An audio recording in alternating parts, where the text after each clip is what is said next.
is a beautiful Sunday afternoon. I have been laying my fat ass in bed for most of the day, so I decided it was time to get out. I was getting a little bit of cabin fever. Wife and kids are over at the in-laws. I got a little bit of free time, so I'm going to go to a Goodwill that I don't usually hit up. It's the one over on Markham in Little Rock. Going to see what they have over there. Probably stop by the Game Exchange over in that area as well. So here we go. Of course, before I go anywhere, I gotta stop at my local Blow Your Load and hit the road to get a drink. I know exactly what I want. Coca-Cola has a new limited edition flavor out called Move, and it is so good. It has like a weird aftertaste of coconut, but I absolutely adore it. Now I'm set to go to Goodwill. So I decided to hit up Game Exchange first, since it was the first stop. It was easier just to turn here and then get out and go somewhere else. I'm in the 360 aisle because I'm a huge 360 collector. Although at this point I have almost everything I want, but I still like to keep an eye out. What? Oh no, I've got that. I rarely ever get over to this one just because I don't like driving out to the middle of Little Rock if I can help it. And I collect a little bit for PlayStation 3 as well, but I'm finding now collecting for 7th gen is really starting to take off, so the pickings are getting slim out here. Alright, so this is an interesting find. Formula One 2013, $65. And it's a PAL edition. I wonder, it seems like some of these F1 games have been going up in price lately, and I can't for the life of me figure out why. Well, poop. I actually found a game while I was in there, Juiced 2 Hot Import Nights for Xbox 360. And I wanted to buy it. I checked my GameEye listings to make sure I didn't already own it on any platform. I didn't. I was like, well, great. Because I used to have a racing tuner game called Import Tuner, but my dumbass gave it away for free.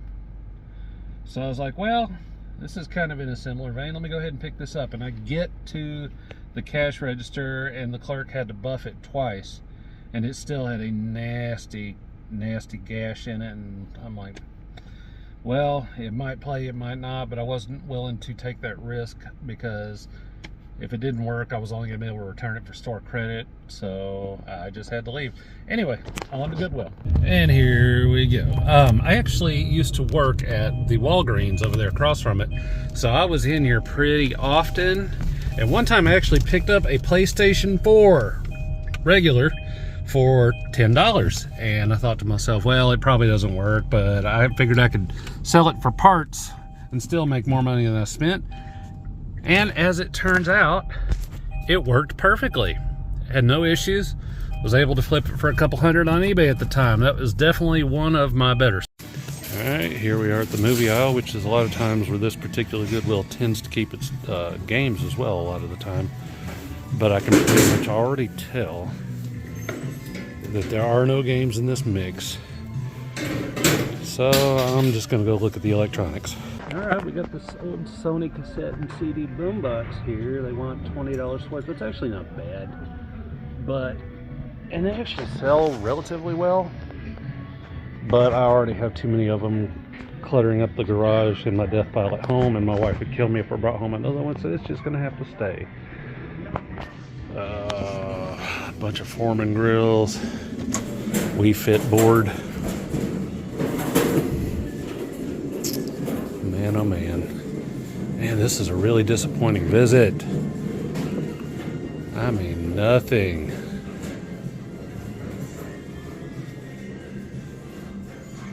Lots of waffle makers, sandwich makers.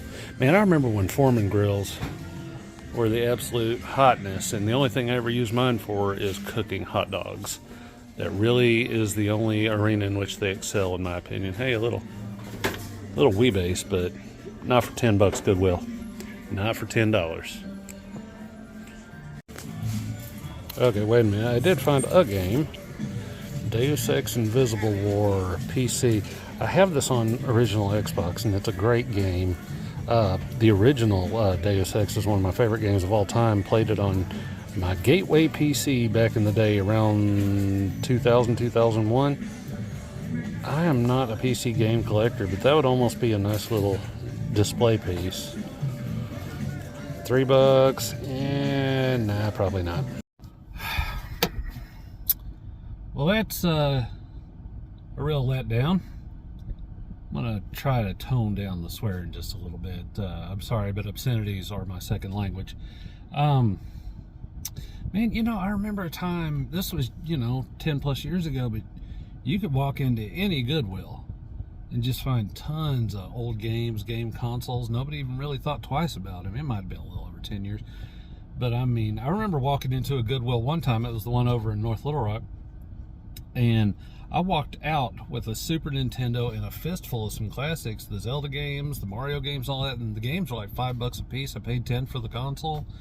Man, you would never, ever find that happening today, because all the good stuff goes pretty much straight to the Goodwill's online, what's it called, shopgoodwill.com, their auction site, which I highly don't recommend, if for no other reason than just avoiding the shipping charges there, which are freaking ridiculous. Man, you ever go out and you go out hunting and you're coming up so empty-handed that you almost feel like buying something you don't even want just to have something in your hand? Say, well, I didn't go home empty-handed. That's kind of where I am. I was honestly debating buying this Looney Tune box set because it had a bunch of classic Looney Tune cartoons on it, but I was like, am I going to watch this? No. It's kind of funny, the conversations you have with yourself when you're out and about game and tech hunting. I think I'm going to go ahead and stop by the GameStop of all places over here. I don't know. Frankly, GameStop just kind of makes my ass itch anymore.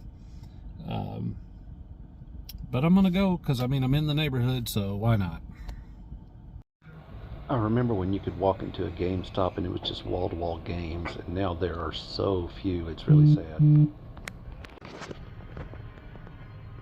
And this is one of the better ones, but a lot of them, you're lucky to find maybe a selection of 30 or 40 games for each system. Well, damn, the one place I didn't expect to find anything at, I found a couple of things.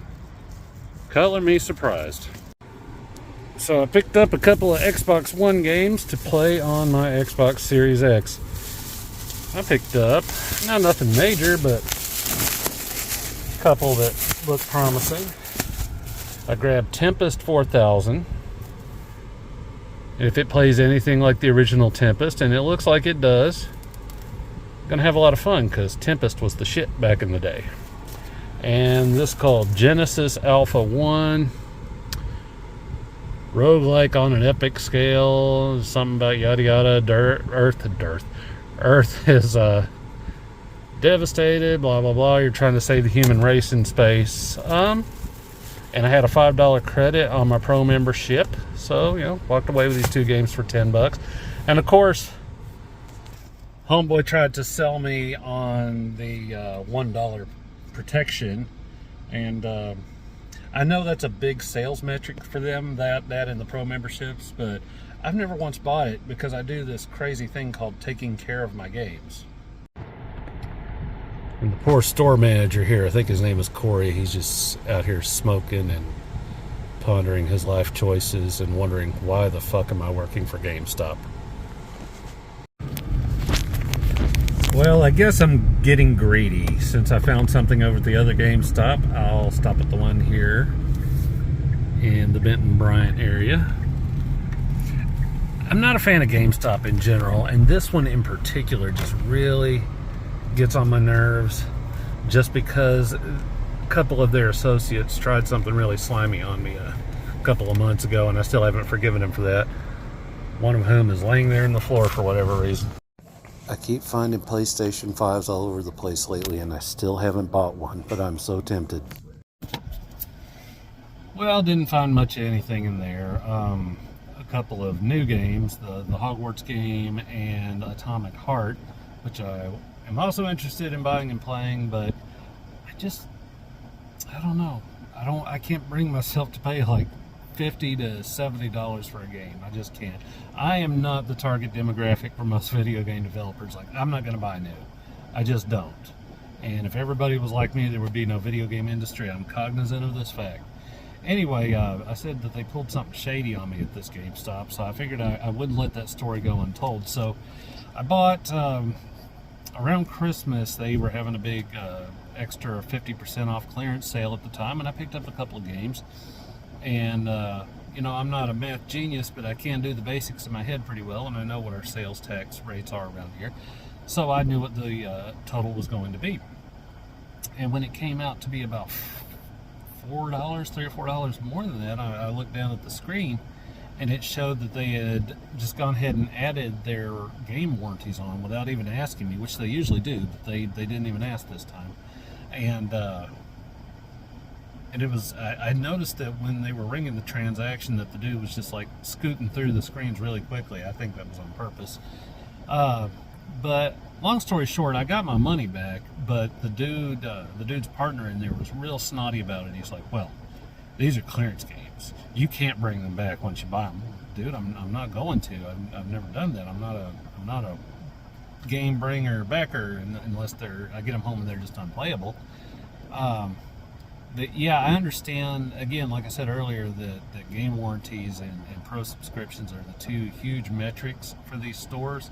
And GameStop, make no bones about it, they're crashing. They're crashing and burning right now. They're firing people left and right. They're consolidating their stores. They're even getting rid of district managers. And they're having store managers take over multiple stores while not paying them anymore for it. I really do feel bad for the people that work at GameStop, because I do feel like it's probably a company that, if it's still around in 2 or 3 years, I'd be surprised. It is definitely in its death throes. But at least every other GameStop I've gone to, when it comes to the extras, the add-ons that, you know, that they offer, they always ask me. These dudes didn't even ask. So I've always been a little bit twitchy about going into this location. I definitely, when I do buy something, I pay attention to the entire process to make sure that they're not trying to pull anything. So anyway, I'm going to head over to Goodwill Bryant, or as I call them, Greedwill, because their prices are absolutely crack pipe worthy. But I'm gonna still go there anyway, just because I haven't been in like 2 or 3 weeks. Oh, shiz, I done walked up on a dude getting arrested. That old boy right there, no telling what he's doing, or what he did.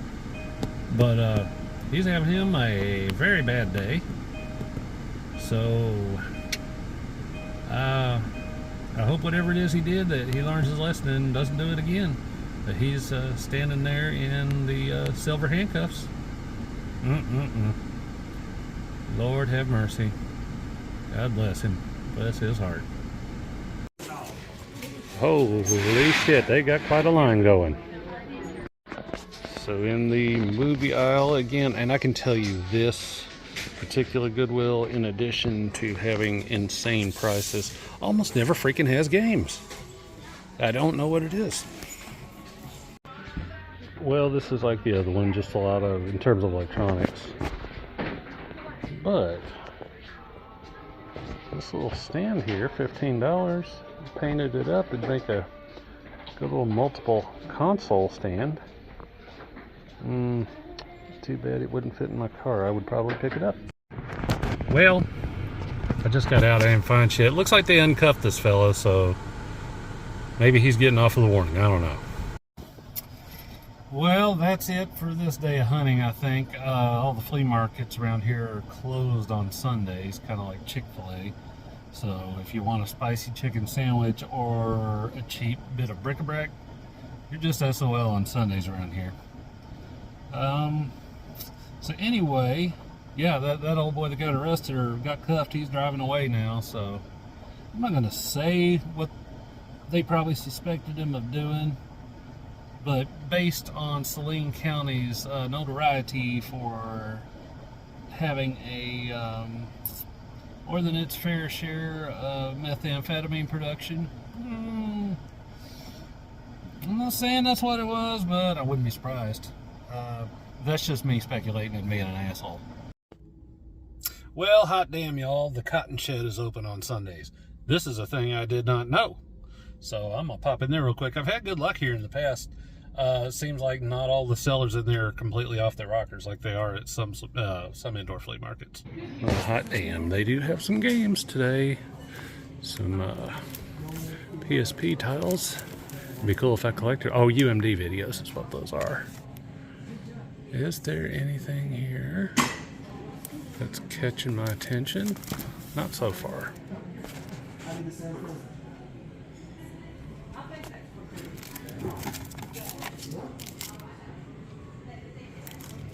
$10 for that? That's not too bad. Let's see. Nothing in the Xboxes either that's just really grabbing me. I'll let you know if I find. Well, I found a dirty PlayStation 2 and a Dora the Explorer TV DVD combo. I think that would look nice in your little office and shipping area there, Arkansas Picker. And I'm also looking at this hat here. How much they want for that? I kind of like that. I'm kind of digging it. $10. Yeah, if it wasn't been out of shape, maybe. Well, I'm back at the house now. Gotta say that Cotton Shed, unfortunately, I struck out. That's how it is when you're hunting for deals on retro games and tech and collectibles. It's like, you know, some days you're gonna get some nice little scores. You're gonna hit gold. But more often than not, there are days like this where it's basically like trying to get laid in a convent.